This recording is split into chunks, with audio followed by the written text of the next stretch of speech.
Will you marry me, Shreya? I love you so much. প্রিয়ার এঙ্গেজমেন্টের অনুষ্ঠানে সবার সামনেই প্রিয়াকে ছেড়ে ওর কাজিনকে হাঁটু গেড়ে প্রপোজ করে বসলো ডক্টর তাহিমুল ইসলাম মাহিন। মুখে একরত্তি হাসি ফুটিয়ে শ্রেয়ার রেসপন্সের অপেক্ষা করলো সে। আর শহরের বিখ্যাত কার্ডিওলজিস্ট ডক্টর তাহিমুল ইসলাম মাহিন ও প্রিয়ার এঙ্গেজমেন্ট। ফ্ল্যাট বাসায় ছোট্ট পরিসরে এত বড় অনুষ্ঠান করা সম্ভব নয় বলে কমিউনিটি সেন্টারে ওদের এঙ্গেজমেন্টের আয়োজন করা হয়েছে। দুই পরিবারের সদস্যরা সহ আত্মীয় স্বজন ও চাকরি সূত্রে অনেক লোকজন এসেছে ওদের এঙ্গেজমেন্টের অনুষ্ঠানে। স্টেজে ওঠার অ্যানাউন্সমেন্টের পর প্রিয়ার হাত ধরে স্টেজে উঠে এলো তামিম। প্রিয়া একা একা যেতে লজ্জা পাচ্ছিল, তাই ওর দুঃসম্পর্কের কাজিন শ্রেয়াও গেল তারপরেই। তামিমের কর্মকাণ্ড দেখে উপস্থিত সবাই হতবাক হয়ে গেছে। যার সাথে বিয়ে তার হাতে আংটি না পরিয়ে তার কাজিনকে প্রপোজ করেছে বিয়ের জন্য। ভোমরের মতো গুনগুন আওয়াজ উঠল চারদিকে। এদিকে যেন তামিম কোনো হোলদোল নেই। সে আবার জিজ্ঞেস করলো শ্রেয়াকে। এবার বিয়ে করবে আমাকে? সারা জীবন ভালোবেসে আগলে রাখবো। জানি তোমার সাথে আমার ব্রেকআপের পর তুমি খুব আপসেট হয়ে গিয়েছিলে, সেটার জন্য সরি বলছি আমি। কিন্তু কি করব বলো, বাবা তার নিজের সিদ্ধান্তকে আমার উপর জোর করে চাপিয়ে দিচ্ছিলেন, যার কারণে প্রিয়ার মতো একটা আনম্যাচিওর কুৎসিত চেহারার মেয়েকে আমায় বিয়ে করতে হতো। কিন্তু আমি তোমাকে ছাড়া থাকতে পারবো না। যদি তুমি আজ আমাকে বিয়ে করতে রাজি না হও, তাহলে আমি তোমার সামনেই নিজেকে শেষ করে দেব। বলো, আমাকে তুমি বিয়ে করবে কি না? শ্রেয়া তামিমের কথা শুনে মুখটা কালো করে চিন্তিত মনে কিছুক্ষণ তাকিয়ে রইল। এরপর বাম হাতটা বাড়িয়ে দিল তামিমের দিকে। প্রিয়া এসব দেখে কিছুক্ষণ চুপ করে দাঁড়িয়ে রইল। বোধশক্তি সব হারিয়ে ফেলল এভাবে অপমানিত হয়ে। কিছুক্ষণ দাঁড়িয়ে থেকে কোনো রিয়াকশন না চুপটি করে স্টেজ থেকে নেমে এলো প্রিয়া। দু চোখ শ্রাবণের ধারা বইছে যেন। একটু দূরে ওর বাবা দাঁড়িয়ে। বাবার কাছে এসে বাবাকে জড়িয়ে ধরে কাঁদতে শুরু করলো প্রিয়া। নাজিম সাহেবকে সান্ত্বনা দেওয়ার ভাষা খুঁজে পেলেন না। প্রিয়া সবেমাত্র ক্লাস 9-এ পড়ে। জীবনের কোনো রং দেখেনি এখনো ও। ছোটবেলায় মা মারা যাওয়ার পর থেকে তিনি নিজেই মেয়েকে কোলে পিঠে বড় করেছেন। আদরের মেয়েকে এভাবে কাঁদতে দেখে নাজিম সাহেবের বুকে তীরের মতো বিঁধল যেন। কোনো রকম বাক্য ব্যয় না করে পিয়ার হাতটি ধরে কমিউনিটি সেন্টার থেকে বেরিয়ে এলেন তিনি। যেখানে বাইরের একটা ছেলে কলিজা টুকরাটাকে এভাবে অপমান করলো, সেখানে আর এক মুহূর্ত থাকার মানে হয় না। বেরিয়ে আসার সময় ওনার হাত ধরে আটকে ফেললো সোবাহান চৌধুরী। দোস্ত, ক্ষমা চাওয়ার মুখ নেই আমার, কিন্তু তারপরেও বলছি, ক্ষমা করে দিস পারলে। আগে যদি জানতাম আমার ছেলেটা এইভাবে আমার মুখে চুনকালি মাখাবে, তাহলে বিশ্বাস কর আমি কখনো প্রিয়া মাকে আমার ঘরের বউ করে চাইতাম না। আমি আমার ছেলেকে শিক্ষিত করেছি ঠিকই, কিন্তু মানুষ করতে পারিনি। ক্ষমা। সোবাহান চৌধুরীর আর কোনো কথা না শুনে হাত ছাড়িয়ে নিয়ে হন হন করে চলে গেলেন নাজিম সাহেব। প্রিয়াকে নিয়ে গাড়িতে এসে বসার পর ড্রাইভার গাড়ি স্টার্ট দিল। মেইন রোডে এলোপাথারিভাবে গাড়ি ছুটছে। জানালার বাইরে মুখ বের করে দিয়ে বাইরের দিকে তাকিয়ে রইল প্রিয়া। কয়েক মুহূর্তের মধ্যে এসব কি ঘটে গেল তার জীবনে।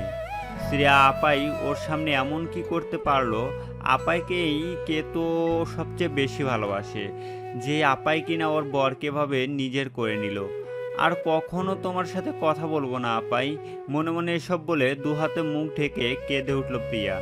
প্রায় 1.5 ঘন্টা পর গাড়ি রোজ ভিলার সামনে এসে দাঁড়ালো। গাড়ি থেকে নেমে প্রিয়া দৌড়ে বাসায় ঢুকে গেল। নাজিম সাহেব আর গাড়ি থেকে নামলেন না। প্রিয়া নিজের রুমের যাওয়া অবধি গাড়ির দিকে বসে রইলেন। মিনিট দুয়েক পর কাজের বুয়া মালিয়া এসে বলল, পিয়া আফামনি তার রুমে গিয়া দরজা বন্ধ কইরা রাখছে।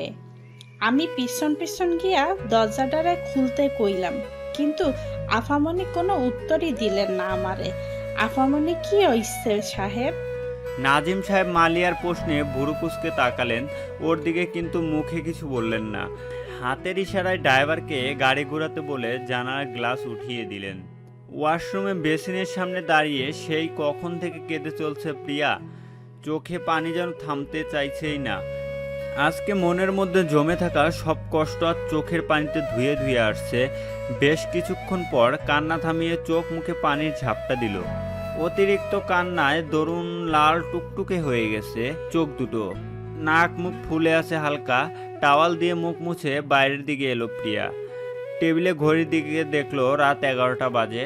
আর কোনো কিছুতে মন না দিয়ে বেডে শুয়ে পড়লো সে। প্রচণ্ড ক্লান্ত লাগছে নিজেকে। শোয়া মাত্রই অতিরিক্ত চাপের কারণে দু চোখ আপনা থেকেই বন্ধ হয়ে এলো প্রিয়ার। হসপিটালের এই মাথা থেকে ওই মাথা শুধু দৌড়াদৌড়ি করে বেড়াচ্ছে তামিম। মাথা কাজ করছে না তার। কোনো উপায়ান্তর না পেয়ে শেষ পর্যন্ত ফ্লোরে বসে কাঁদতে শুরু করলো সে। কিছুক্ষণ আগে শ্রেয়ার বাম হাতের অনামিকার আংটি ঢুকানো শেষ মুহূর্তেই হঠাৎ করেই শ্রেয়া জ্ঞান হারিয়ে স্টেজেই লুটিয়ে পড়ে। এদিকে প্রিয়ারা কমিউনিটি সেন্টার থেকে চলে যাওয়ায় উপস্থিত সবাই সেটা নিয়ে বলাবলি করছে। আর এইদিকে শ্রেয়ার এভাবে মাটি থেকে পড়ে যাওয়া দেখে চারিদিকে হুলস্থুল পড়ে গেল। তামিম নিজেই যেহেতু ডাক্তার, সেহেতু খুব সহজেই বুঝতে পারলো যে অতিরিক্ত প্রেশারের কারণে হয়তো শ্রেয়া জ্ঞান হারিয়ে ফেলেছে। চোখে মুখে পানির ছিটা দেওয়ার পরে যখন ওর জ্ঞান ফিরল না, তখন তামিমের মাথায় পাগল পাগল লাগতে শুরু করছে। কোনো কিছু না ভেবেই শ্রেয়াকে কোলে তুলে নিয়ে গাড়িতে এনে বসিয়ে ফুল স্পিডে ড্রাইভ শুরু করলো। 20 মিনিটের মধ্যে হসপিটালেও পৌঁছে গেল। ওকে নিয়ে কিন্তু নিজে ওর ট্রিটমেন্ট করতে পারলো না। হসপিটালের আইনে কোনো ডাক্তার তার নিজের আত্মীয়ের চিকিৎসা করতে পারবেন না, তাই তামিমও পারল না। আর তখন সব ডাক্তার অফ ডিউটিতে চলে গেছে, তাই এখানে ওখানে কিছুক্ষণ দৌড়াদৌড়ি করে শেষে শ্রেয়ার খারাপ কিছু হয়েছে এ আশঙ্কায় কাঁদতে শুরু করলো। বর্তমান কতক্ষণ ফ্লোরে বসে বসে কাঁদছিল কে জানে। তামিমের আশেপাশে হসপিটালের অনেকে ভিড় করে দাঁড়িয়ে আছে। একজন ডাক্তার এভাবে হসপিটালে এসে কান্না করছে, বিষয়টা বেশ রোমাঞ্চকর মুহূর্ত। সবাই উপভোগ করছে সেটা। কয়েকজন নার্স এসে ওকে সান্ত্বনা দেওয়ার চেষ্টা করলো, কিন্তু ওদের ধমকে বিদায় দিল। বেশ কিছুক্ষণ পর একজন বয়স্ক ডাক্তার ভিড় ঠেলে তামিমের কাছে এলেন। আশেপাশের সবাইকে ইশারায় চলে যেতে বলে ওর কাঁধে হাত রেখে বললেন, don't worry doctor Tamim and congratulation. এবার কান্না থামিয়ে একটু হাসো, কারণ তুমি বাবা হতে চলেছো। ডাক্তারের কথাগুলো যেন বিদ্যুতের তরঙ্গর মতো ঠেকলো তামিমের কানে। সঙ্গে সঙ্গে কান্না থামিয়ে জিজ্ঞাসু দৃষ্টিতে তাকালো ডক্টর সারোয়ার হোসেনের দিকে। কি ভুলভাল বকছেন তিনি? তামিম বাবা হতে চলছে মানে? আপনি কি বললেন স্যার? আমি বাবা হতে চলেছি মানে? ইয়েস মাই সান, তুমি বাবা হতে চলেছো। তোমার স্ত্রী শ্রেয়া 6 মাসের প্রেগনেন্ট। Congratulation again Tamim. পাথরের মূর্তির মতো চুপ করে গেল তামিম। ডক্টর সারোয়ার হোসেনের কথাগুলো বারবার কানে বাজছে তার মস্তিষ্ক বারবার জানান দিচ্ছে যে শ্রেয়া মা হতে চলছে। কিন্তু এটা কি করে সম্ভব, যেখানে ওদের মাঝখানে ফিজিক্যাল রিলেশনই হয়নি কখনো? স্যার, এটা কি করে সম্ভব? আমাদের মধ্যে তো তেমন কিছু হয়নি কখনো।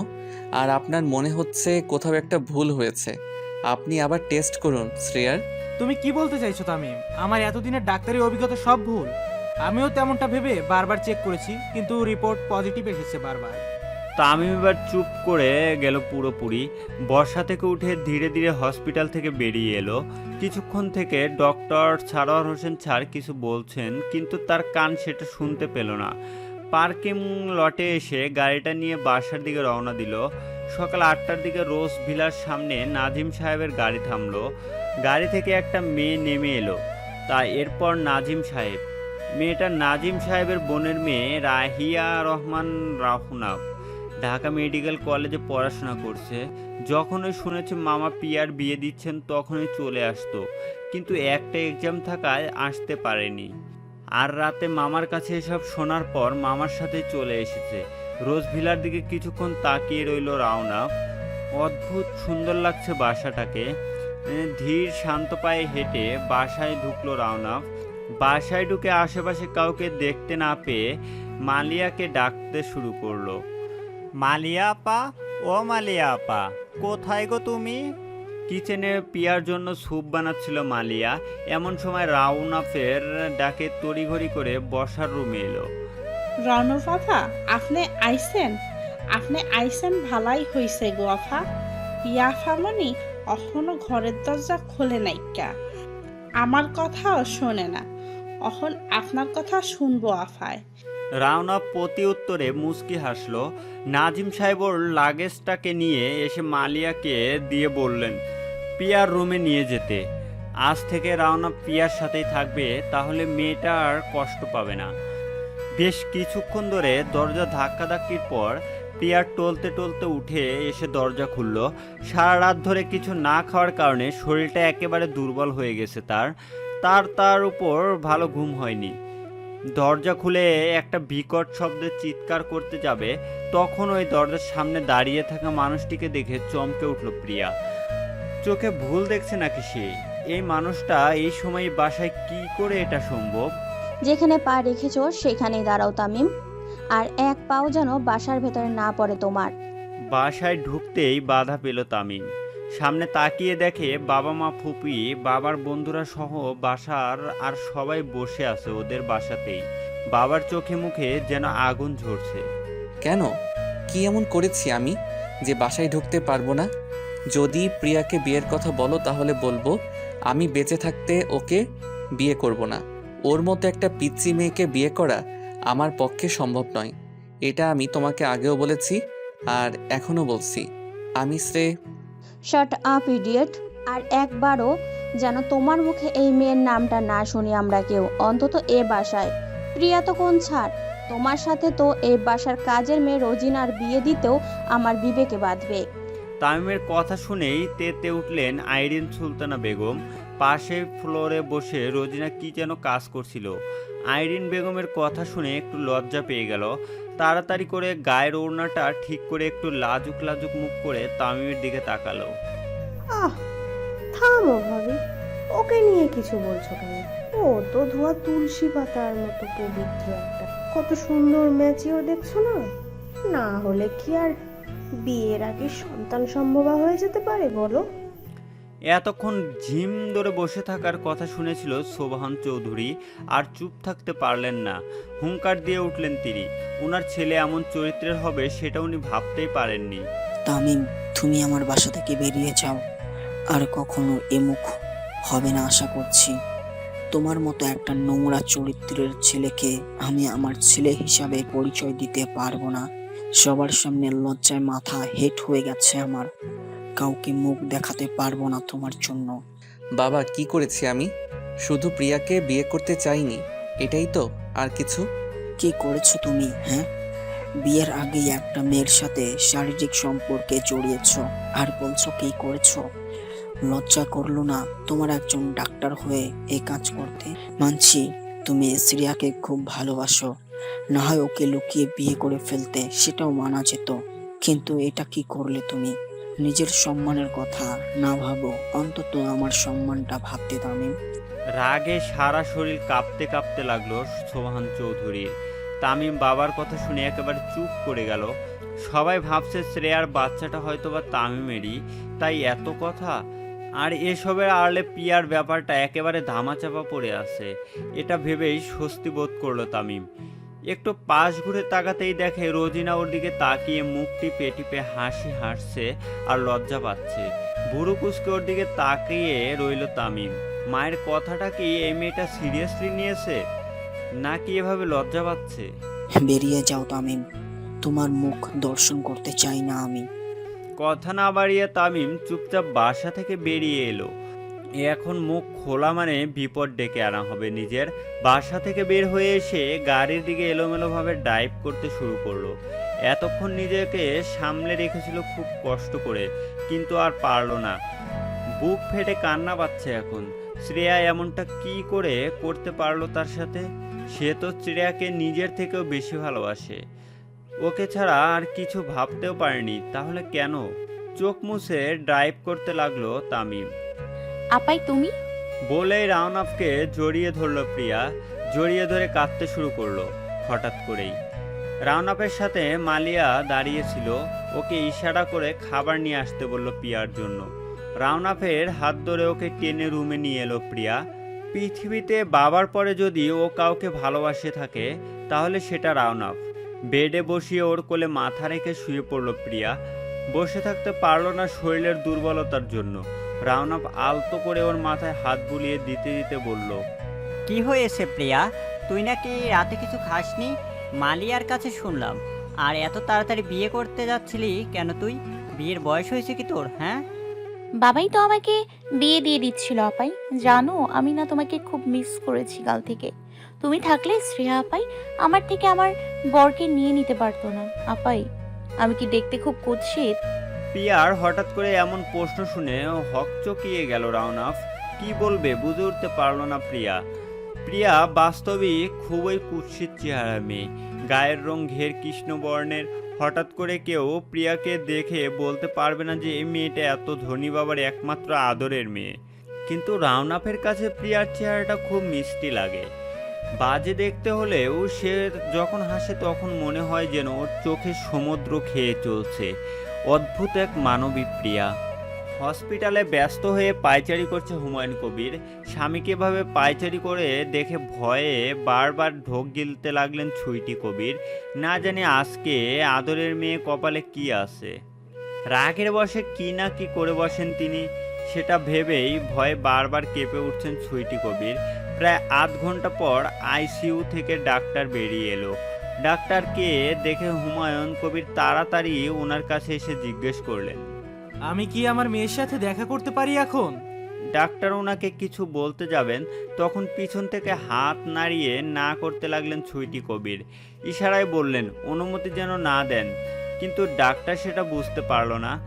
হাসি মুখে হুমায়ুন কবিরকে আইসিইউর ভিতর যাওয়ার অনুমতি দিলেন। এরপর নার্সকে চলে আসতে বললেন, নিজের কাজে চলে গেলেন। হুমায়ুন সাহেব আইসিইউতে ঢুকতে যাবেন তখন ওই সুইটি কবির এসে ওনার হাতকে ধরে ফেললেন। তো অনেক অনুনয় বিনয় করা সত্ত্বেও হুমায়ুন সাহেবের মন গলল না। স্ত্রীকে কড়া করে শাসন করিয়ে গেলেন উনি, না বলা পর্যন্ত যেন ভিতরে না ঢুকে কেউ। এরপর তিনি হনহন করে ভিতরে ঢুকে গেলেন। কি ব্যাপার? কোথায় আপনি ডাক্তার সাহেব? তাড়াতাড়ি বাড়িতে আইয়েন। ভাত খাইবেন না আপনি? সকাল থেকে শিশু পার্কের বেঞ্চে শুয়েছিল তামিম। আশেপাশে কোনো কিছু ভালো লাগছে না তার। চেয়ার দেওয়া ধোকার কারণে প্রচুর কেঁদেছে এখানে এসে।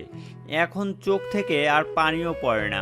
হসপিটাল থেকে ফোন আসছিল বারবার, তাই রাগ করে ফোন সুইচ অফ করে রেখেছিল। যাকে জীবনের সব থেকে বেশি ভালোবাসলো সে যদি তার সাথে এমন করে তাহলে আর কি বা আছে। বেশ কিছুক্ষণ ধরে পার্কে শুয়ে থাকার পর বিকাল 3টার দিকে ফোন অন করলো তামিম। সাথে সাথেই এমসিএ এর মেসেজ চলে এলো। রোজিনার কল এসেছে 7টা প্লাস। রাওনা প্রায় 50টার মতো কল দিয়েছিল দুপুর থেকে 2টো পর্যন্ত। হঠাৎ করে এতগুলা কল রাওনা ফের বেশ চিন্তিত হয়ে পড়লো তামিম।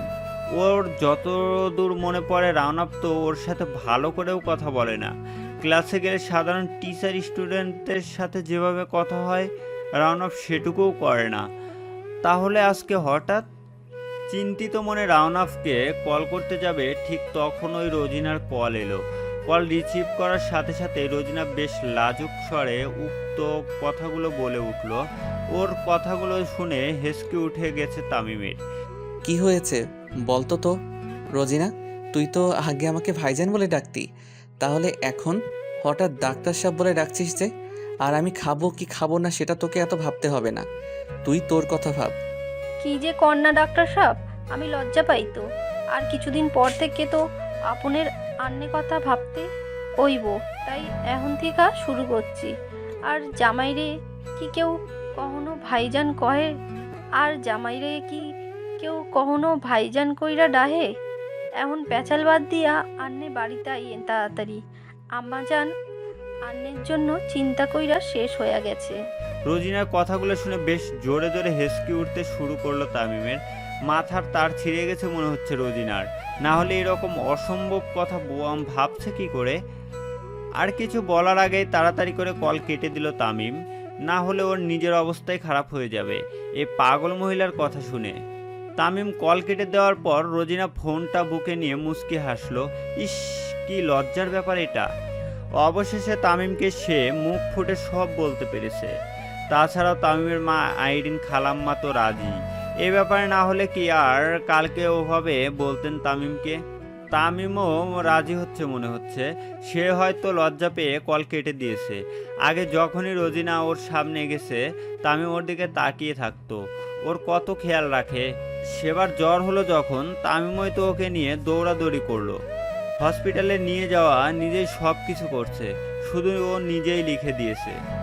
অন্য একটা মাইয়া ডাক্তার আসিল দেখতে, কিন্তু ডাক্তার সাহেব তো তারে দেখতে দেয় নাই। আমারে পছন্দ না করলে কি আর এমনি সব করছে ডাক্তার সাহেব? নিজের মনে এসব বলে দু হাতে মুখ ঢেকে ফেললো রোজিনা। একটু দূরে দাঁড়িয়ে বেশ অনেকক্ষণ ধরে রোজিনাকে লক্ষ্য করছিল সারা। কার সাথে যেন কথা বলল, আবার এখন আপন মনে কি ভেবে আবার লজ্জা পাচ্ছে।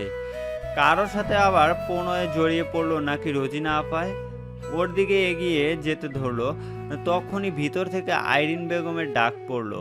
প্রিয়া, এই প্রিয়া, কোচিংয়ে যাবি না আজকে? 4টার দিকে প্রিয়াকে টেনে ঘুম থেকে উঠালো রাওনাফ। সেই কখন থেকে পড়ে পড়ে ঘুমাচ্ছে, ওঠার কোনো নামগন্ধ নেই। সকাল থেকে দুপুর অবধি ধৈর্য নিয়ে প্রিয়াকে মোটিভেট করছে রাওনাফ। বিয়ের শকিংটা কাটিয়ে উঠতে পেরেছে রাওনাফের মোটিভেশনে। কোমলমতি বয়সী প্রিয়া, তাই খুব সহজেই কনভার্ট হয়ে গেছে ওর দিকে। দুপুরে খাবার পর নিশ্চিত হয়ে সেই ঘুমাতে লেগেছে, একবারও ওঠেনি।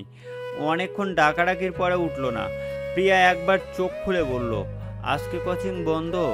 এরপরে আবার ঘুমিয়ে গেল। ওর সাথে না পেরে বাসার পিছনে বাগানে এসে বসলো রাওনাফ। পুরো বাসায় দুটো মাত্র প্রাণী, প্রিয়া আর রাওনাফ।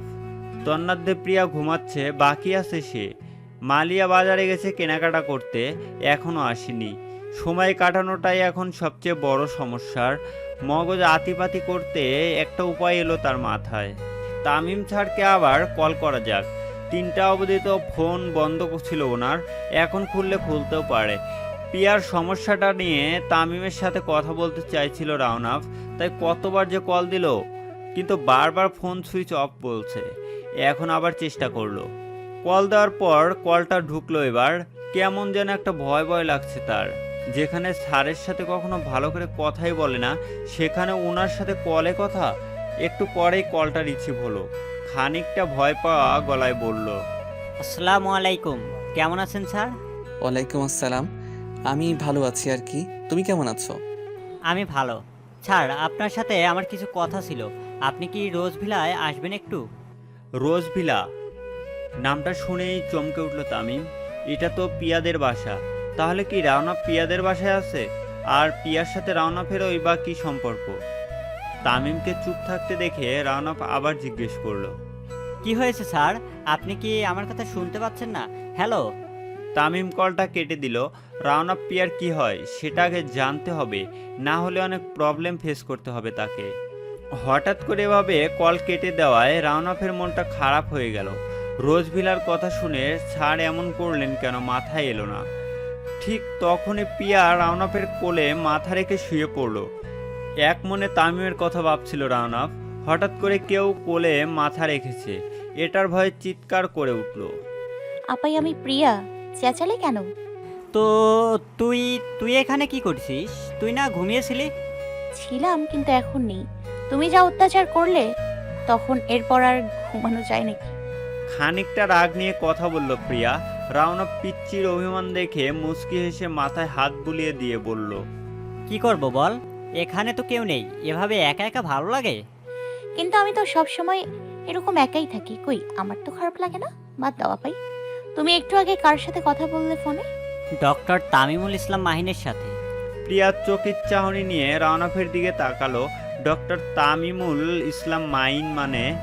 আইসিইউতে হাত পা কুকড়ে বেডে বসে আছে শ্রেয়া। গালে হাতের 5 আঙ্গুলের ছাপ স্পষ্ট ফুটে উঠেছে। চোখ মুখ লাল হয়ে গেছে ওর। ফুপিয়ে ফুপিয়ে কাঁদতে দেখে হুমায়ুন সাহেব গলায় সর্বোচ্চ জোর লাগিয়ে ধমক দিলেন। কিছুক্ষণ আগে আইসিইউতে ঢুকে বেশ কিছুক্ষণ বকাবকি করে কয়েকটা চড় থাপ্পড় লাগিয়ে দিয়েছেন। ফলস্বরূপ এখনো কেঁদে চলেছে। পিয়ার এই অভিনয়ের কান্নাটা সহ্য হচ্ছে না আবার হুমায়ুন সাহেবের। ওনার সব জায়গায় মান সম্মান সব শেষ করে দিয়েছে এই মেয়ে। সব জায়গায় বলা বলি করছে যে হুমায়ুন কবিরের মেয়ের চরিত্র খারাপ, না হলে কি শুধু শুধুই আর বিয়ের আগে প্রেগনেন্ট হয়ে যায়। এরই মাঝে ডাক্তার চলে এলো। ডাক্তারের সাথে কিছু কথা বলে চেরাকে নিয়ে বাসার দিকে রওনা দিল হুমায়ুন সাহেব। যতটা তাড়াতাড়ি সম্ভব এই মেয়েকে হসপিটাল থেকে নিয়ে গেলেই বাঁচেন তিনি। আপাই, তুমি ডক্টর তামিমুল ইসলাম মাহিনের সাথে কথা বলছিলে না? হ্যাঁ রে, তুই এত এত অবাক হয়ে যাচ্ছিস কেন? তুই আবার আমাদের মাঝে অন্য কিছু ভাবছিস নাকি পিচ্ছি? ওরকম কিছু না। উনি আমাদের মেডিকেল কলেজের টিচার, আর আমি ওনার সাথে একটা ইম্পর্টেন্ট বিষয় নিয়ে কথা বলতে চাচ্ছিলাম। কিন্তু উনি রোজভিলার নাম শুনেই ফোনটা কেটে দিলেন। হঠাৎ করে কি হলো স্যার কে জানে, নাকি নেটওয়ার্কের জন্য কেটে গেল বুঝতে পারলাম না। রাউনাফের কথা শুনে প্রিয়া ওর কোল থেকে উঠে বসলো। তামিম কেন কল দিয়েছে সেটা সে স্পষ্ট বুঝতে পারলো। এই বাসা যে প্রিয়ার, যাকে সে এঙ্গেজমেন্টে অনুষ্ঠানে এভাবে অপমান করলো, তার কাজিনকে বিয়ে করতে চাইলো, তার বাসার নাম শুনলে সে কল কাটবে না এমনটা হতেই পারে না। এই বাসায় আসার কোনো মুখ নেই ওনার, তাই ওভাবে কল কেটে দিয়েছে। কি বললি? মনে মনে কথাগুলো ভাবতে ভাবতেই হঠাৎ মুখ ফসকে কথাগুলো বেরিয়ে এলো। প্রায় সাথে সাথেই দুহাতে মুখ চেপে ধরলো প্রিয়া। রাওনাপ ওর দিকে তাকিয়ে আছে জিজ্ঞাসু দৃষ্টিতে। রাওনাপও বুঝতে পারছে না প্রিয়া কেন এটা বলল। ফের জিজ্ঞেস করলো তাকে, কিরে বল, তুই এটা কেন বললি? আরে না আপাই, আমি বললাম যে ওনার হয়তো বা ফোনে নেটওয়ার্ক ছিল না, তাই কল কেটে গেছে, ব্যাস। এতে এত চিন্তা করার কি আছে বলো তো? আচ্ছা তুমি এসব বাদ দাও আপাই, আর বাসায় চলো তো, আমার খিদে পেয়েছে খুব, খাবো এখন, চলো। রাওনাফার কথা না বাড়িয়ে পিয়ার বাসার দিকে ফিরে এলো। কিন্তু তার মানে একটা খটকা রয়েই গেল পিয়ার কথা শুনে। সে স্পষ্ট শুনেছে প্রিয়া কি বলছিল, কিন্তু হঠাৎ করে এভাবে কথা ঘুরিয়ে ফেললো কেন? ও কি আগে থেকেই চিনতো ওকে, নাকি ওদের মধ্যে কোনো ঝামেলা হয়েছিল আগে? তাছাড়া ওর মামার কাছ থেকে তো এঙ্গেজমেন্টের অনুষ্ঠানে ঘটা সব কিছু শুনেছে। পিয়ার হবু বর একজন কার্ডিওলজিস্ট ছিল, সেটাও বলেছে মামা। তার জন্য মামাকে অনেক বকেছে রাওনাপ, যে এত বড় বয়সে একজনের সাথে ওর বিয়ে দিতে চাইছিল কিভাবে। কিন্তু মামা ওকে এটা বলেনি যে বরের নাম কি ছিল, সে কে, আর বর কাকে ওই দিন প্রপোজ করছিল, প্রিয়াকে রেখে। এদিকে আবার হুমায়ুন মামা ওকে কালকে বাসায় যেতে বলেছে ইমিডিয়েটলি। এসব কি হচ্ছে তার আশেপাশে, সে কি বুঝে উঠতে পারছে না আজকাল? আম্মাজান, ও আম্মাজান, আপনি কই গেছেন? তাড়াতাড়ি বাড়িতে আইয়েন, আপনার ছেলে বাড়িতে আইতে মাত্তর। সকালের দিকে বাগান থেকে কিছু গোলাপ আর কৃষ্ণচূড়া ফুল তুলে আনতে গিয়েছিলেন আইরিন বেগম। তখনও রোজিনার চেঁচামেচি। কালকে থেকে রোজিনার ব্যবহারে বাসার সবাই সহ তিনিও অবাকের শেষ সীমানায় পৌঁছে গেছেন। আগে যাকে যা বলে ডাকতো তাদেরকে সে এখন অন্য নামে ডাকা শুরু করেছে। তাকে ডাকতো খালাম্মা, আর সোহান চৌধুরীকে ডাকতো খালুজান। কিন্তু কাল থেকে ওনাকে ডাকছেন আম্মা জান, আর সোহান চৌধুরীকে ডাকছে আব্বা। রীতিমতো পরিবর্তন। ওর ডাকে অতিষ্ঠ হয়ে বাসায় ফিরলেন তিনি। কি হয়েছে রে তোর, এত চেঁচাচ্ছিস কেন? ও আম্মাজান, আপনার ছেলে আইছে, দেখেন না কাল থেকে না খাইয়া শরীরের কি অবস্থা করছে, চোখ মুখ শুকাইয়া গেছে গা, দেখেন তো কি কাণ্ড। চুপ কর আর এখান থেকে যা। আইরিন বেগমের ধমক শুনে রোজিনা মুখ কালো করে সেখান থেকে চলে গেল। তামিম বাসায় রুমের সোফায় হেলান দিয়ে চোখ বন্ধ করে বসেছিল।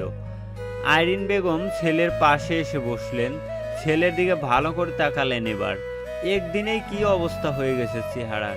চোখের নিচে কালি পড়ে গেছে, এমনিতেই রোগা পাতলা চেহারা, তার উপর মনে হচ্ছে কালকে সারাদিন রাত না খাওয়াই ছিল। কারণ তামিম কখনো বাইরে খাবার খেতে পারে না, ওর পেটে সয় না সেটা। কাঁধে হাত রেখে বললেন, তুই এমনটা কেন করলি তামিম? একবারও কি আমাদের সম্মানের কথা ভাবলি না তুই? কেন প্রিয়াকে বিয়েটা করতে রাজি হলি না? তামিম মায়ের প্রশ্নে চোখ খুলে তাকালো মায়ের দিকে। তারপর হঠাৎ করে এই মাকে জড়িয়ে ধরে কাঁদতে শুরু করলো। কাঁদতে কাঁদতেই বলল, আমি কিচ্ছু জানি না মা, আমি কিছু বুঝতে পারছি না, আমার সাথে এসব কি হচ্ছে। মা, আমি শ্রেয়ার সাথে কোনো রকম শারীরিক সম্পর্কে জড়াইনি। তুমি বিশ্বাস করো, তুমি বলো, আমি কি আমার রেপুটেশনের কথা একবারও চিন্তা করব না? আমি একজন ডক্টর হয়ে কিভাবে এটা করতে পারি তুমি বলো? মা, আমি প্রিয়াকে বিয়ে করতে চাইনি, সে আমার থেকে বয়সে অনেক ছোট বলে। তার থেকেও বড় কথা, আমি শ্রেয়াকে খুব ভালোবাসি মা। শ্রেয়া আমাকে এভাবে কেন ঠকালো? তুই শুধু তোর ভালোবাসার কথাটাই ভাবলি? তোর বাবা তোর নাজিম আঙ্কেলকে কথা দিয়েছিলেন যে তিনি তোর সাথে তার মেয়ের বিয়ে দিবেন। তুই সেটা রাখতে পারলি না। আর তুই যে ওই রকম কিছু করবি না সেটা আমি জানি। তোর প্রতি সে বিশ্বাস আমার আছে। তুই এখন গিয়ে তোর বাবার কাছে ক্ষমা চেয়ে নে তামিম, আর প্রিয়াকে বিয়ে করতে রাজি হ। তামিম মাকে ছেড়ে দিয়ে চোখ মুছে নিল, চুপ করে রইল কিছুক্ষণ। তামিমের মৌনতা দেখে আইরিন বেগম জিজ্ঞেস করলেন, তামিম, তুই কি আমার কথা শুনবি না? মা, আমি প্রিয়াকে বিয়ে করলে যদি তোমাদের সম্মান বেঁচে যায় তাহলে আমি ওকে বিয়ে করব, কিন্তু মনে রেখো আমি কখনো ওকে ওয়াইফ হিসেবে মেনে নিতে পারবো না, কজ সে আমার থেকে বয়সে অনেক ছোট। আইরিন বেগমের মুখে হাসি ফুটে উঠল তামিমের কথা শুনে। মনে হলো যেন বুকের উপর থেকে বড় একটা বোঝা নেমে গেল। তামিম কিছুক্ষণ বসে থেকে উঠে নিজের রুমে চলে গেল। আইরিন বেগম খেতে খেতে বললেন, কিন্তু ফ্রেশ হয়ে পরে খাবে বলে চলে গেল। প্রিয়া চল এক জায়গায় যাবো। সকালের ব্রেকফাস্টের টেবিলে বসে প্রিয়াকে বলল রাওনাফ। নাজিম সাহেব, রাওনাফ, মালিয়া আর প্রিয়া একসাথে বসে সকালের নাস্তা করছিল। তখন রাওনাফের হুমায়ুন মামার বাসায় যাওয়ার কথা খেয়াল হলো। মনে হতেই টুক করে কথাটা বলল। নাজিম সাহেব জিজ্ঞেস করলো কোথায় যাবে। তখন রাওনাফ বলল, হুমায়ুন মামা আজকে তার বাসায় যেতে বলেছে মামা। একা একা যেতে ভালো লাগছে না, আর প্রিয়াও তো আমি চলে গেলে বাসায় একা হয়ে যাবে। তাই ভাবলাম যে প্রিয়াকে নিয়ে হুমায়ুন মামার বাসা থেকে ঘুরে আসি। প্রিয়া ওখানে যাবে না। যার মেয়ের জন্য আমার কলিজার টুকরো মেয়েটা এত কষ্ট পেয়েছে, তার বাসায় আমি আমার মেয়েকে যেতে দেব না।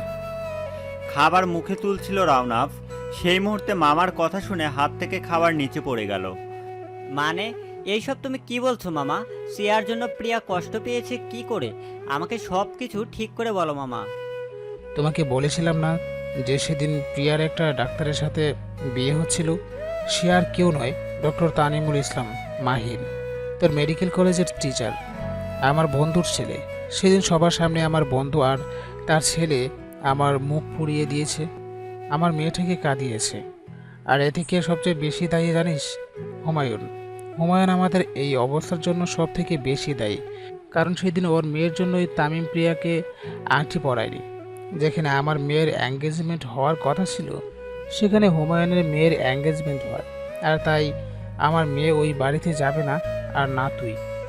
এটুকু বলেই নাজিম সাহেব চোখের কোণে জমে থাকা পানিটা মুছে হাত ধুয়ে উঠে গেলেন। খাবার আর খাওয়া হলো না কারোর। রাওনাফ একেবারে চুপ হয়ে গেছে নাজিম সাহেবের কথা শুনে। চোখ কেন জানি পানিতে ডুবে গেল তার। এমনটা তো আশা করেনি সে। হাত ধুয়ে চুপচাপ উঠে রুমে চলে গেল। প্রিয়া পিছন থেকে ডাকলো বারবার, কিন্তু রাওনাফ কোনো রেসপন্স করলো না। স্কুল ড্রেস পরে স্কুলের জন্য রেডি হয়ে গেল প্রিয়া। কয়েকদিন ধরে এত ঝামেলার মধ্যে রয়েছে, স্কুল মিস গেছে অনেক দিন, আর মিস দেওয়া উচিত হবে না কিছুতেই। তাই আজকে সব কিছু ভুলে গিয়ে স্বাভাবিক হয়ে নিল। ব্যাগ গুছিয়ে বাসা থেকে বেরিয়ে এলো প্রিয়া। গেটের কাছে আসতেই মালিয়া পিছন থেকে ডাকতে শুরু করলো, আপা, গাড়ি দিয়া যাইবেন না আজকা? হ্যাঁ যাব। ড্রাইভার আঙ্কেল কোথায়? ওনাকে গাড়ি নিয়ে আসতে বলো। আচ্ছা। কিছুক্ষণ পর ড্রাইভার গাড়ি নিয়ে বের হলো। প্রিয়া গাড়িতে উঠতে যাবে, ঠিক তখনই আরেকটা গাড়ি ওর সামনে এসে দাঁড়ালো। প্রিয়া সেদিকে ভ্রুক্ষেপ না করে গাড়িতে উঠতে যাবে। প্রিয়া, আমি তোমাকে স্কুলে পৌঁছে দিব, তুমি আমার সাথে চলো। ঘাড় ঘুরিয়ে দেখে তামিম দাঁড়িয়ে আছে। শরীরের মধ্যে সমস্ত রাগ যেন শির শির করে উঠল তার তামিমকে দেখে।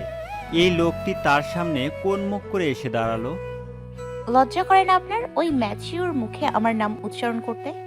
তামিম কিছু না বলে প্রিয়ার গাড়ির ড্রাইভারকে ইশারা করে চলে যেতে বলল।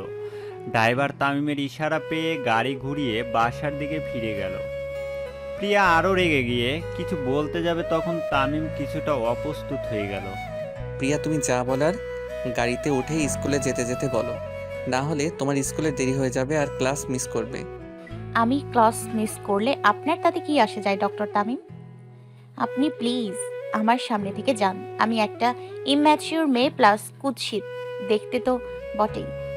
সেখানে যদি কেউ দেখে ফেলে আপনি আমার সাথে কথা বলছেন, আবার আমাকে লিফট দিতে যাচ্ছেন, তাহলে তো আপনার মান সম্মান কিছুই থাকবে না, তাই না? প্রিয়া, আসলে ব্যাপারটা তেমন। থাক, আমি আর কিছু জানতে চাই না। কি ভেবেছেন আমি একটা বাচ্চা মেয়ে বলে কি সাধারণ জ্ঞানটুকু আমার থাকবে না? আমি বাচ্চা হলেও ঠিক ততটা বাচ্চা নই। আশপাশের পরিবেশ বোঝার জন্য যথেষ্ট বড় হয়েছি। কথাগুলো অকপটে বলে প্রিয়া হনহন করে সামনের দিকে এগিয়ে যেতে লাগলো। এই লোকটাকে তার আর সহ্য হচ্ছে না। বাবার কাছে যখন ওনার সম্পর্কে শুনেছিল তখন অবচেতন মন কেন জানি ওনার দিকে ঝুঁকে পড়েছিল, খুব করে কাছে টানছিল। কিন্তু সেদিকে কমিউনিটি সেন্টারে যা হলো তারপর ওনার প্রতি আর কোনো আকর্ষণ কাজ করতে পারে না। পিয়ার এখন শুধু রাগ আর একরাশ ঘৃণা। তামিম পিছন থেকে ডাকতে গিয়েও ও ডাকতে পারল না। বিবেক বাধা দিল তাকে। প্রিয়ার প্রতি যদিও তার কোনো ফিলিংস নেই, ওকে ভালোবাসে না, তারপরও পিয়া অমন রুড বিহেভিয়ার তামিম মেনে নিতে পারল না। বুকের বাম সাইডে চিনচিনে একটা ব্যথা অনুভব হতে লাগলো হঠাৎ করেই। কিছুক্ষণ ওখানে দাঁড়িয়ে থেকে তামিম গাড়ি নিয়ে পিয়ার পেছন পেছন গেল। প্রিয়া বেশ জোরে জোরে হাঁটছে। ওই লোকটা ড্রাইভার আঙ্কেলকে বাসায় পাঠিয়ে দেওয়ায় এখন ওর হয়েছে যত জ্বালা। হেঁটে হেঁটে এত দূর পর্যন্ত যেতে হবে ভাবতেই কান্না পাচ্ছে এখন। আর ক্লাস ধরতে পারবে না হয়তো। প্রিয়া, মানছি আমি তোমাকে অপমান করেছি, কিন্তু তার জন্য এখন ক্ষমা চাইছি আমি। তুমি প্লিজ গাড়িতে উঠে বসো। বাচ্চা মেয়েরা এত জেদি হয় না, সেটা বুঝতে পারো না কেন? প্রিয়ার সামনে গাড়ি থামলো। তামিম ভিতর থেকে আরেকবার ইশারা দিয়ে বলল গাড়িতে উঠে বসতে। আর কোনো উপায় না পেয়ে প্রিয়া বাধ্য মেয়ের মতো চুপ করে উঠে বসলো গাড়িতে। ফার্স্ট ড্রাইভ করছে তামিম। যত তাড়াতাড়ি সম্ভব প্রিয়াকে স্কুলে পৌঁছে দিতে হবে। Sir, Dhaka medical college and hospital গ্রাউন্ডে দাঁড়িয়ে দাঁড়িয়ে সিগারেট টানছিল তামিম। পুরো দিন খুব ভালো গেলেও দিন শেষে শ্রেয়ার কথা মনে হলেই মনটা বিষিয়ে ওঠে তার।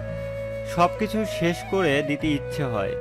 প্রিয়াকে স্কুলে পৌঁছে দিতে দিতে কম করে হলেও 1000 বার সরি বলছে তাকে। তারপরেও প্রিয়ার কোনো হেলদোল নেই। স্কুলে নামিয়ে দিয়ে হসপিটালে চলে এসেছিল। সারাদিন এই সেই কাজ করতে করতেই গেল। সন্ধ্যায় একটু ফ্রি হয়ে গ্রাউন্ডে এসে দাঁড়িয়েছে তখন শ্রেয়ার সাথে কাটানো মুহূর্তগুলো মনের মধ্যে ভেসে উঠল। মুডটাই নষ্ট হয়ে গেল তার। এমনিতে সিগারেট খায় না, কিন্তু আজকে কি মনে করে সিগারেট ধরালো তামিম? সিগারেটের ধোঁয়ার সাথে মনের মধ্যে জমে থাকা কষ্টগুলো উঠতে লাগলো মুক্ত হয়ে। শ্রেয়া ওকে ঠকিয়েছে ভাবতেই অবাক লাগে। এত ভালোবাসার পরও শ্রেয়া কি করে পারলো এটা করতে ভেবে অবাক হয় তামিম। ওর কথা ভাবতে ভাবতে আনমনা হয়ে গেল। ঠিক তখনই কেউ স্যার বলে ডেকে ওঠে। তাকিয়ে দেখে রাওনাপ এসেছে। ওকে দেখে তাড়াতাড়ি করে সিগারেটটা লুকাতে চাইলেও পারল না। ততক্ষণে রাওনাপের দৃষ্টি তামিমের হাতে থাকা আতপোড়া সিগারেটের উপর পড়ছে। বাম হাতটা পেছনে নিয়ে অপ্রস্তুত হয়ে হাসতে হাসতে তারপর বলল, রাউনাফ, তুমি এই সময় এখানে? হ্যাঁ আমি দেখতে এলাম প্রিয়াকে কে অপমান করে। শ্রেয়ার থেকে আঘাত পেয়ে আমার স্যারের ঠিক কতটা অধপতন হয়েছে। এখন দেখছি বেশ ভালোই অধপতন হয়েছে এই ব্যক্তির। তা স্যার কেমন লাগছে এখন? তামিম রাওনাফের কথা শুনে রীতিমতো চমকে উঠল। রাওনাফ প্রিয়া আর চেয়ার ব্যাপারে জেনে গেছে কিভাবে? এত অবাক হবেন না স্যার, প্রিয়া আর শ্রেয়া দুজনেই আমার কাজিন, মামার মেয়ে। আর আমি আপনাকে বিশেষ কিছু বলবো না। আগে ঘটে যাওয়া ঘটনার জন্য আপনি তার শাস্তি পেয়ে গেছেন। আপনি প্রিয়াকে সবার সামনে অপমান করছিলেন চেয়ার জন্য, কিন্তু এরপর আপনি ওর থেকেই ঠকে গেছেন। সবার সামনে আপনার চরিত্র কুলসিত হয়েছে।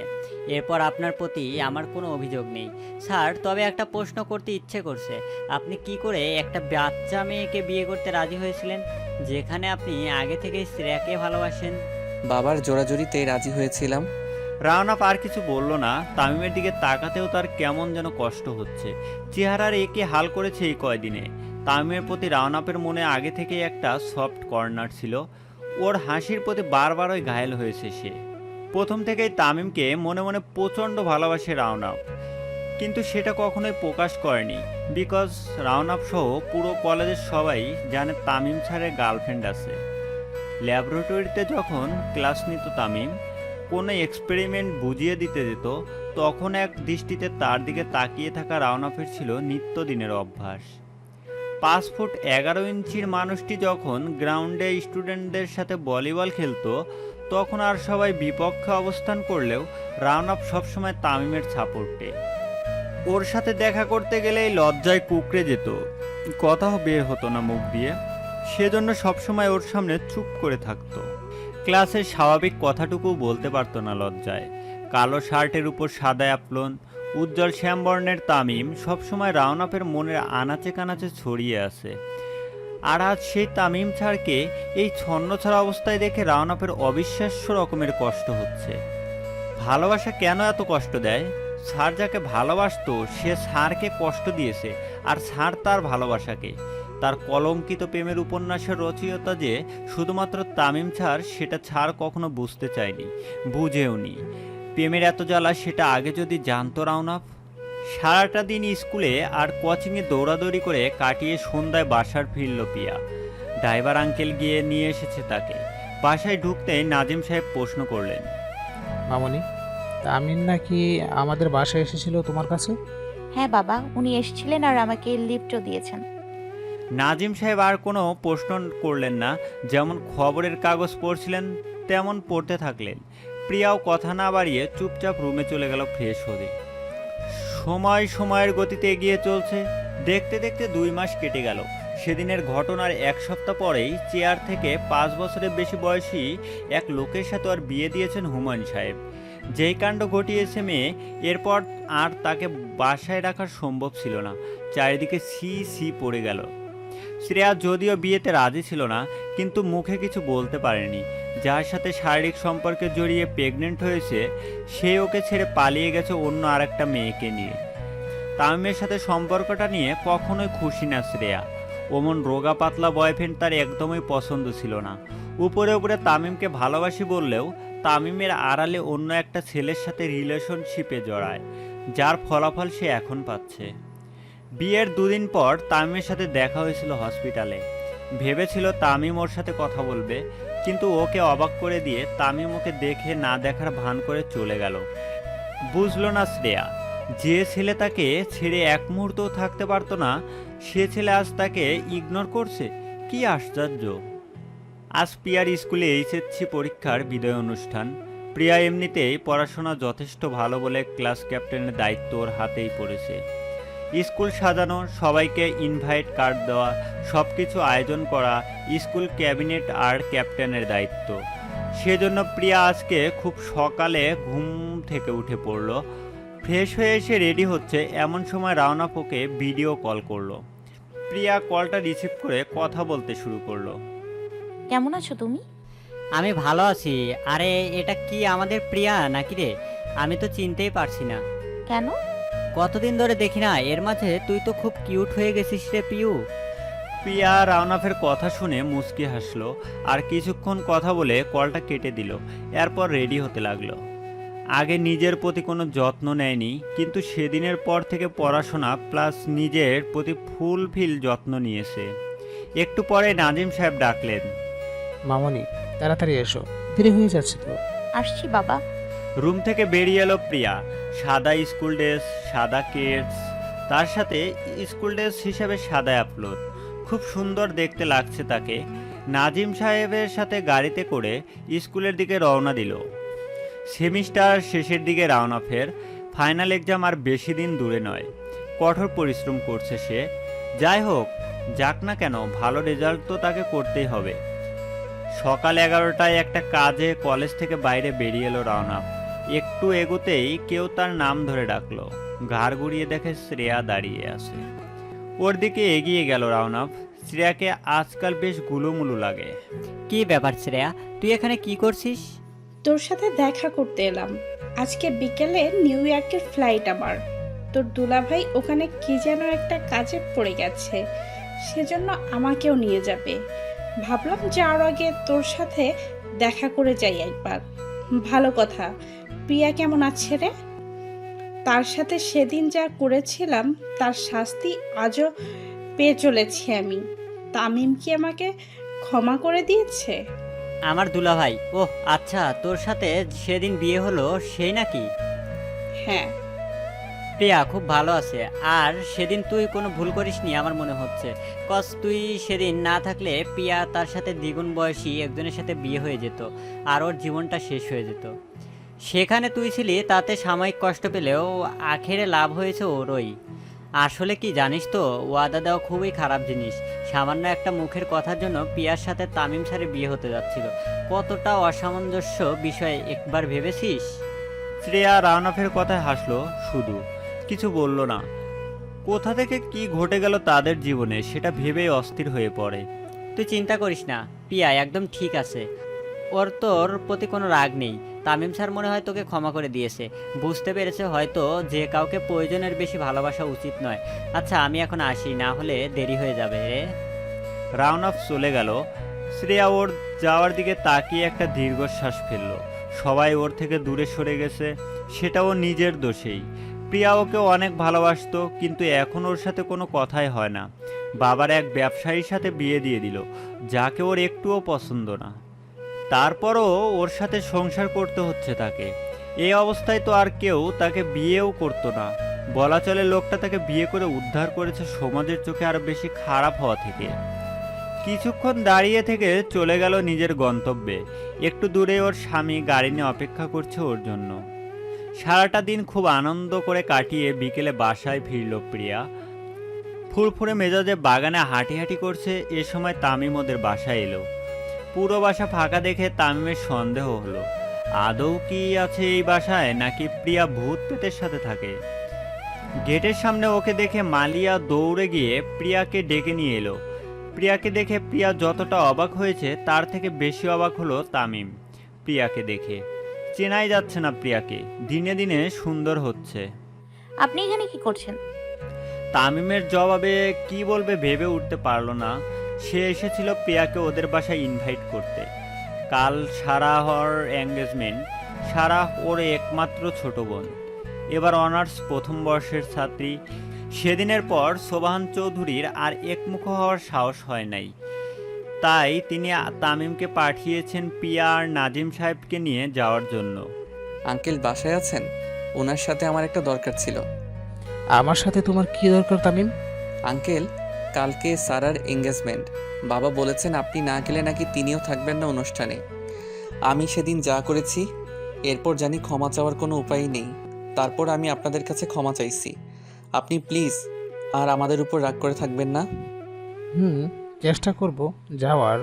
প্রিয়া মামনি, তোমার কোনো অসুবিধা হবে গেলে? প্রিয়া শুধু মাথা নেড়ে না বলল, তার কোনো সমস্যা হবে না। তামিম সৌজন্যমূলক হাসি দিয়ে চলে গেল। আম্মাজান, আমি কোন শাড়িটা পরবো? সবাই মিলে কালকে অনুষ্ঠানের জন্য ড্রেস সিলেক্ট করেছে। তখন রোজিনা মাছ থেকে বলে উঠল। আইরিন বেগম বিরক্ত হয়ে গেছেন রোজিনার এইসব কর্মকাণ্ড দেখে। যখন তখন সবার সামনে আম্মাজান বলে ওঠে। আগে তামিমকে ভাইজান বলে ডাকতো, কিন্তু এখন ডাক্তার সাহেব ছাড়া ডাকেই না। বাসার মেহমান আসলো এমন ভাব ধরে যেন সে কাজের মেয়ে না, বাসার বউ। বেশ বিরক্ত হয়ে আজকে জিজ্ঞেস করলেন, রোজিনা, তুই কোন শাড়ি পরবি সেটা আমি পরে বলছি। তার আগে তুই আমাকে বল, তুই আমাকে আম্মা জান বলে ডাকিস কেন? তুই কি এই বাড়ির বউ? রোজিনা আইরিন বেগমের কথা শুনে লজ্জা পেয়ে গেল। ওড়নাটা মুখের সামনে টেনে আনলো, লাজুক সরে বলল, এসব কি কথা কন আম্মাজান? আমি বুঝি লজ্জা পাই না? আমি তো এবাড়ির ভাবি বউ। সেদিন না আপনি কইলেন ডাক্তার সাহেবের সাথে আপনি আমার বিয়া দিবেন? কি কি তা হয়েছে আম্মাজান? এমনি চেঁচাইয়া উঠলেন কেন? ভূত দেখছেন নাকি আমার পিছনে? আইরিন বেগম একটা চিৎকার দিয়ে একেবারে চুপ করে গেছেন। মুখ হা করে তাকিয়ে রইলেন রোজিনার দিকে। সারা কিছুক্ষণ মাকে দেখলো আর কিছুক্ষণ রোজিনাকে দেখলো। এরপর উঠে গিয়ে মায়ের কাছে বসে হালকা কাশি দিয়ে বলল, মুখটা একটু বন্ধ করে নাও মা, না হলে মশা মাছে ঢুকতে পারে। আইরিন বেগম মুখ বন্ধ করে আশেপাশের সবাইকে দেখলেন। সবাই হাসাহাসি শুরু করছে। তখন রোজিনা লজ্জায় লাল হয়ে গেছে। আইরিন বেগমকে ওর দিকে তাকাতে দেখে ওড়নাটা আরেকটু লম্বা করে টেনে নিল মুখের উপর। তারপর দৌড়ে রুম থেকে বেরিয়ে গেল। আইরিন বেগম রোজিনার কাজকর্মে মাথায় হাত দিলেন। এ কি কাণ্ড হয়ে গেল! এই মেয়ে নাকি হবে তার ছেলের বউ, আর এটা সে নিজের মুখে বলল। এক্ষুনি তামিমের সাথে কথা বলতে হবে। আবার তামিম লুকিয়ে লুকিয়ে এর সাথে কোনো কিছু করছে না তো? লাল একটা গাউন পরে এঙ্গেজমেন্টের অনুষ্ঠানে এলো প্রিয়া। বেশ বড় করেই আয়োজন করা হয়েছে। এদের বেলায় যেরকম করা হয়েছিল ঠিক সেরকমই এখনও করা হয়েছে। নাজিম সাহেব সোবাহান সাহেবের সাথে কথা বলছিলেন, তখন প্রিয়া ওনার কাছ থেকে সরে এই দিকটা এলো। আশেপাশে তাকিয়ে কাউকে খুঁজছে, কিন্তু দেখতে না পেয়ে শেষ পর্যন্ত রোজিনার কাছে গেল। রোজিনা তখন ফোন নিয়ে সেলফি তোলার চেষ্টা করছিল। সবুজ শাড়ি পরেছে আর তার সাথে সুন্দর করে সেজেগুজে এসেছে। যতই হোক, সে আর কিছুদিন পর তামিমের বউ হতে চলেছে। এখন থেকে সাজগোজ না করলে হয় নাকি? তাছাড়াও তামিমের চোখে আজকে ওকে পড়তে হবে তো। অনুষ্ঠানে আসা আর মেয়েগুলোকে স্মার্টফোন দিয়ে সেলফি তুলতে দেখে ওর মনে হিংসা হলো। এইসব মেয়ে ফোন নিয়ে এমন রং ঢং করলে ও করবে না কেন? ও একটা ফোন জোগাড় করে ওদের মতো স্টাইল করছে, কিন্তু হুদাই ক্যামেরা বের করতে পারেনি। ফোনটা সামনে নিয়ে ওরকম করতে দেখে প্রিয়া নিজের হাসি আর আটকাতে পারল না। পিছনে দাঁড়িয়ে দাঁড়িয়ে রোজিনাকে লক্ষ্য করছিল। ওকে এমন করতে দেখে জোরে জোরে হেসে উঠল। হঠাৎ করে হাসির শব্দ শুনে রোজিনা ঘুরে তাকিয়ে দেখে প্রিয়া দাঁড়িয়ে আছে আর তার দিকে তাকিয়েই হাসছে। ও ফিয়া আপা, আপনি আইছেন? আমি মনে কইলাম ওই মাইয়াগুলো আমারে দেখা হাসে নাকি। হাসি পাচ্ছে তোমার কাণ্ড দেখে রোজিনা আপা। তুমি খালি ফোন নিয়ে এরকম ঠোঁটে কি করছো? বলেই আবার হেসে উঠল প্রিয়া। রোজিনা খানিকটা মাথা চুলকে কাচুমাচু হয়ে গেল। ওর দিকে তাকিয়ে কিছু বলতে যাবে যখন, তখন তামিম এসে দাঁড়ালো। তামিমকে দেখে রোজিনা তো শেষ। শাড়ির আঁচলটা টেনে বড় করে একটা ঘোমটা দিয়ে বলল, যখন তখন এমনি আইসা তাকাইয়া থাকবেন না তো ডাক্তার সাহেব। আমি কি লাজ পাই না নাকি? রোজিনার কথা শুনে তামিম প্রিয়া দুজনে কাশি শুরু হয়ে গেল। প্রিয়া পুরো ভ্যাবাচেকা খেয়ে গেছে ওর কথা শুনে। এই লোকটার চরিত্র আরও অধপতনের দিকে এগিয়ে গেছে দেখছি। আগে আমার কাজিনের সাথে, আর এখন কিনা বাড়ির কাজের মেয়ে। ছি! প্রিয়া কটমট করে তাকালো তামিমের দিকে। তামিম রোজিনার দিকে তাকিয়ে আছে। রোজিনা লজ্জায় মাথা নিচু করে দাঁড়িয়ে আছে আর তামিমের পাশে রাওনাপ এসে দাঁড়িয়েছে। তখন প্রিয়া ওখান থেকে সরে এসে একটু দূরে দাঁড়ালো। সে আশেপাশে তাকিয়ে রাওনাপকেই খুঁজছিল এতক্ষণ ধরে, কিন্তু এখন খুঁজে পেয়েও কিছু বলল না ওকে। রোজিনা, বেশি বাড়াবাড়ি হয়ে যাচ্ছে তোর। কি শুরু করেছিস তুই? আমি তোর দিকে তাকিয়ে থাকতে যাব কেন? হ্যাঁ, দুনিয়ায় কি মেয়ের অভাব পড়েছে আমার জন্য? তুই তোর মতো থাক না, শুধু শুধু আমার পিছনে লেগেছিস কেন? ডাক্তার সাহেব, এসব কি কইতাছেন আপনি? আপনি আমারে ভালোবাসেন না? তাহলে এই যে আমার এত খেয়াল রাখে, ওইটা কেন? তুই আমাদের বাসায় থাকিস, তাই তোর প্রতি আমাদের সবার একটা দায়িত্ব আছে রোজিনা, এর বেশি কিছু নয়। আর সেদিন মা রাগের মাথায় কি বলেছে সেটা তুই ধরে বসে থাকলে আমাদের তো কিছু করার নেই।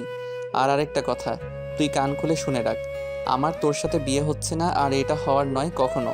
তামিম হন হন করে স্টেজের দিকে চলে গেল। মেজাজ পুরো খারাপ করে দিয়েছে রোজিনা। আগে তো ভেবেছিল ও সব মজা করে বলছে, কিন্তু এখন তো সব কিছু সিরিয়াস নিচ্ছে।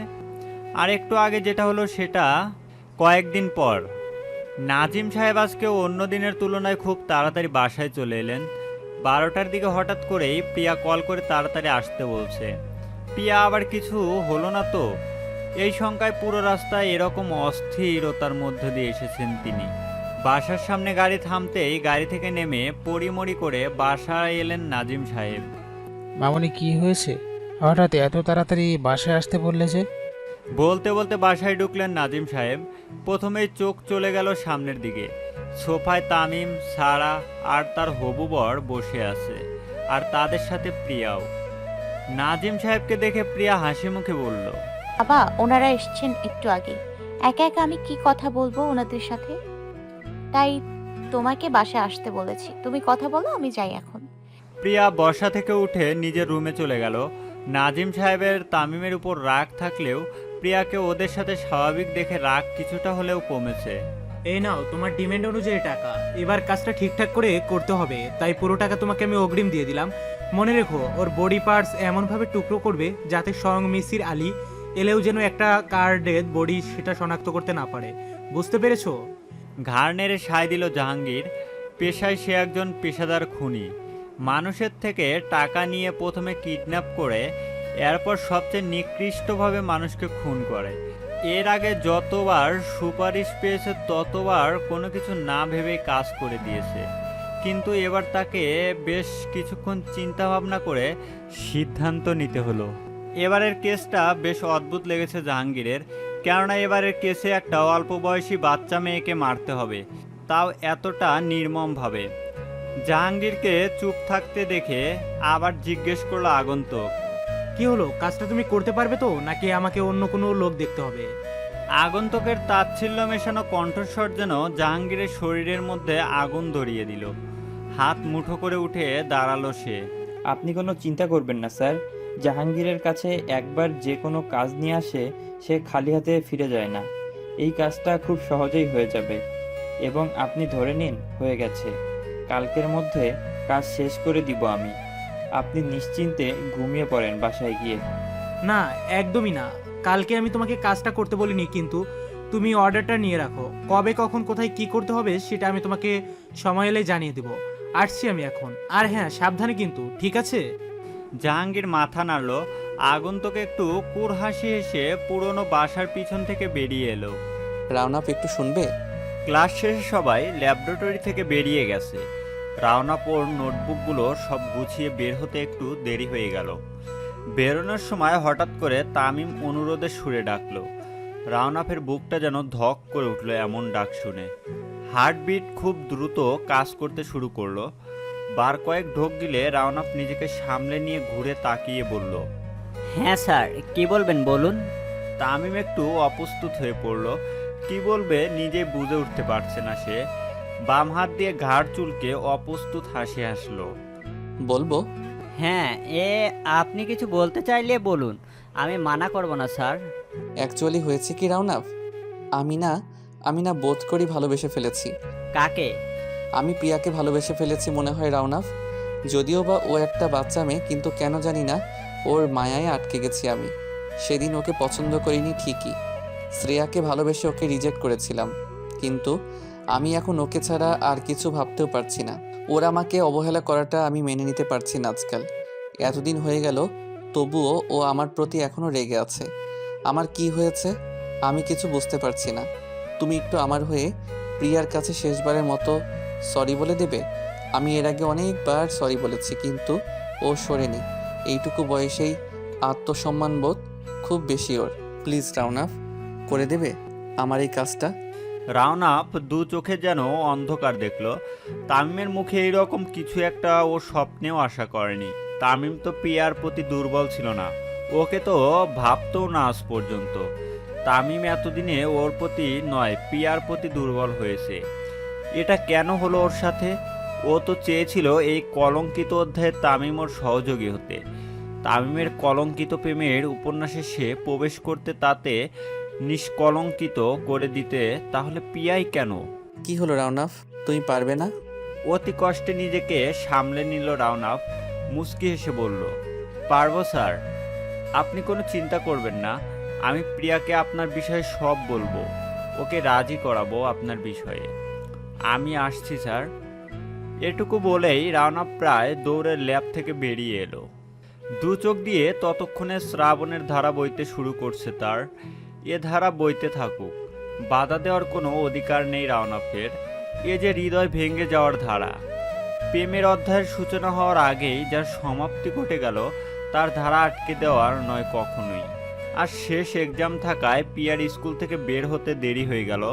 ক্লাস 9-এর ফাইনাল এক্সামের শেষ দিন আজ। কিছুদিন আগে তাদের স্কুল অ্যান্ড কলেজ এইচএসসি পরীক্ষা হয়ে গেল, আর এখন তাদের হলো। স্কুল গেটের সামনে বেশ কিছুক্ষণ ধরে দাঁড়িয়ে রইল প্রিয়া। ড্রাইভার আঙ্কেল গাড়ি সহ বেপাত্তা হয়ে গেছে। অতিরিক্ত বিরক্তি নিয়ে যেই কল করতে যাবে, তখনই একটা গাড়ি এসে থামলো ওর সামনে। কিছু বুঝে ওঠার আগেই ওর মুখের উপরে একটা হাত কিছুটা একটা স্প্রে করে দিল। একটা নিঃশ্বাস নিতে না নিতেই জ্ঞান হারিয়ে ফেলল প্রিয়া। ওস্তাদ, এটা কি করেছি আমরা? এটা তো স্যারের মেয়ে প্রিয়া। কামালের কথা শুনে চমকে উঠল জাহাঙ্গীর। প্রিয়ার সামনে বসে বসে কিভাবে মারবে সেটা ঠিক করছিল। তখন ওর সহকারী কামাল প্রিয়ার স্কুল ব্যাগ চেক করে প্যারেন্টস আইডেন্টি দেখে উক্ত কথাগুলো বলে উঠল। কি নাজিম স্যারের মেয়ে এটা? এবার কি করব আমি? নাজিম স্যার একবার যদি জানতে পারে যে তার মেয়েকে উনি তো আমাকেই প্রাণে মেরে দেবেন। ওস্তাদ, আমি বলি কি, তুমি ওকে ছেড়ে দাও। একে মারার কোনো দরকার নেই আমাদের। আপনি বাঁচলে বাপের নাম ওস্তাদ। চলো, একে ওর বাসার সামনে ছেড়ে দিয়ে আমরা এখান থেকে কেটে পড়ি। কিন্তু আমি যে অর্ডার নিয়েছি স্যারের থেকে, আর তুই তো জানিস জাহাঙ্গীর কখনো কথার খেলাপ করে না। রাখো তোমার কথা ওস্তাদ। তোমার বেঁচে থাকার ইচ্ছা নাই, থাকতে পারে, কিন্তু আমার তো আছে। আমি চললাম, তুমি কি করবে এখন একাই একাই করো। কামালের কথা শুনে জাহাঙ্গীর চিন্তায় পড়ে গেল। কি করবে বুঝতে পারছে না। বেশ কিছুক্ষণ চিন্তা ভাবনা করে কামালের কথাই যুক্তিসঙ্গত বলে মনে হচ্ছে। এখান থেকে গা ঢাকা দিলেও ওই লোকটাও তাকে খুঁজে পাবে না। আপাতত প্রিয়াকে ছেড়ে দিয়ে এই এলাকা ছেড়ে পালিয়ে যাওয়াই বুদ্ধিমানের কাজ হবে জাহাঙ্গীরের। কামালকে ইশারায় প্রিয়াকে গাড়িতে তুলতে বলল। প্রিয়ার মাথায় হাত বুলিয়ে দিচ্ছে রাওনাফ। পাশেই মালিয়া মুখ কালো করে দাঁড়িয়ে আছে। কিছুক্ষণ আগে গেটের সামনে প্রিয়াকে পড়ে থাকতে দেখে রাওনাফকে নিয়ে ওকে বাসায় নিয়ে এসেছে। কিছুক্ষণের মধ্যে নাজিম সাহেব চলে এলেন বাসায়। যখনই শুনছেন প্রিয়ার এই অবস্থা, আর এক মুহূর্ত দেরি না করে সোজা বাসায় এলেন। কি হয়েছে মামনির? বলতে বলতে রুমে ঢুকলেন তিনি। না করলে তো চলে। কিছু না বাবা, মাথা ঘুরে পড়ে গিয়েছিলাম। সকালে খেয়ে যায়নি তো তাই। তুমি চিন্তা করো না, আমার কিচ্ছু হয়নি। বেড থেকে উঠে বেলকনিতে চলে এলো প্রিয়া। ফুরফুরে মেজাজের সামনের দিকে তাকিয়ে মুচকি হাসলো। সেখানে একটা ছেলে দাঁড়িয়ে দাঁড়িয়ে তার গার্লফ্রেন্ডের সাথে ঝগড়া করছে। যারা ওকে তুলে নিয়ে গিয়েছিল তাদেরকে প্রিয়া চিনে এবং তাদের সব কথাই ও শুনছে। মজা লাগছিল যখন শুনলো যে ওর কোনো কিছু করলে ওর বাবা ওদেরকে ছাড়বে না। শুধু জ্ঞান হারানোর নাটক করে গেল কিছুক্ষণ ধরে। বাসায় কারো সাথে কিচ্ছুটি বলল না, কারণ ও জানে কেউ যদি একবার জানে তাহলে ব্যাপারটা অনেক বড় হয়ে যাবে, অনেক ঝামেলায় পড়তে হবে। মিনিট পাঁচেক পরেই রাওনাপুর তার পাশে এসে দাঁড়ালো। প্রিয়ার দিকে তাকালো সে। কি সুন্দর একটা মায়াবী মুখ সামনের দিকে তাকিয়ে নিজের অজান্তেই বলে উঠল রাওনাপ। তামিমের কাছে যাবি প্রিয়া? উনি তোকে ভালোবেসে ফেলেছেন। শ্রেয়াকে ভালোবেসে উনি ওনার প্রেমের উপন্যাস কলঙ্কিত করেছিলেন, আর এখন তিনি তোকে ভালোবেসে সেটাকে শুধরাতে চান। প্রিয়া আলতোভাবে মাথা নেড়ে বলল, ভালোবাসা নামক করুণার তার কোনো দরকার নেই। আর জীবনের অনেক অধ্যায় পড়ে আছে তার জন্য। সেখানে তামিমের কাছে যাওয়াটা নিছক বোকামি। নেহাত ওই মা চলে যাওয়ার সময় মাকে আর বাবাকে দেওয়া কথা রাখার জন্য ওদের বিয়েটা হচ্ছিল বলে ও বিয়েটা করতে যাচ্ছিল, কিন্তু আবার সেই ভুলটা করবে না। রাওনাফ সামনের দিকে তাকিয়ে একটা দীর্ঘশ্বাস ফেলল আর মনে মনে বলল, কেউ ভালোবাসা চেয়ে চেয়ে ফিরে, আর কেউ পেয়েও হারায়। কেউ ভালোবেসে জীবন রাঙাতে চায়, আর কেউ বা জীবনকে নিকষ কালো অন্ধকারের দিকে ঠেলে দেয়।